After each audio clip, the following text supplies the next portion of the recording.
The first time it happened, people thought it was a trick. A thin sheet of paper passed from one trembling hand to another, and in that quiet moment, the meaning of money shattered. Picture an 11th century market street in Song Dynasty China. Dawn mist clings to tiled rooftops. The air smells of ink, tea leaves, and damp wood. Merchants shout prices over the clatter of carts, while porters groan under the weight of copper coins, heavy strings that bite into shoulders and bruise skin. Wealth in this world is loud, bulky, and exhausting to carry. Then, one morning, something impossible appears. Not bronze, not silver, but paper. At first, it feels wrong, too light, too fragile. A merchant unfolds it slowly, fingers smudged with ink and sweat. Official seals stare back in crimson red, the government's mark, a promise written, not minted. The crowd leans in, whispers ripple.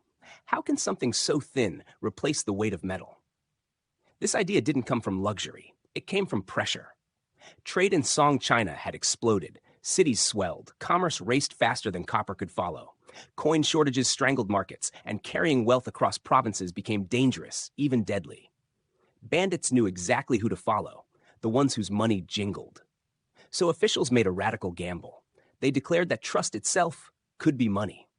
Paper notes, backed by the authority of the state, entered circulation. No clang, no shine, just ink, fibers, and belief.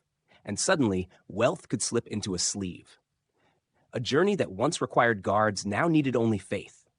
But faith is fragile. Some stared at the notes with awe, others with fear. What if it burned? What if it tore? What if the promise was a lie? The tension crackled through markets and tea houses alike. Every transaction tested a question no one had asked before. Is money real because of what it's made of, or because we agree it is? Then came the moment that changed everything. A shopkeeper accepted the paper. No hesitation, no argument. He folded it carefully and handed over goods as if it were copper itself. The crowd exhaled. The world tilted. Trust had won. From that day forward, money was no longer just metal. It was imagination disciplined by authority. Centuries later, every bill in your wallet carries that echo. That risky decision. That quiet exchange on a misty street in Song China when paper became power. And if that moment changed how the world moves, imagine how many invisible revolutions surround us now.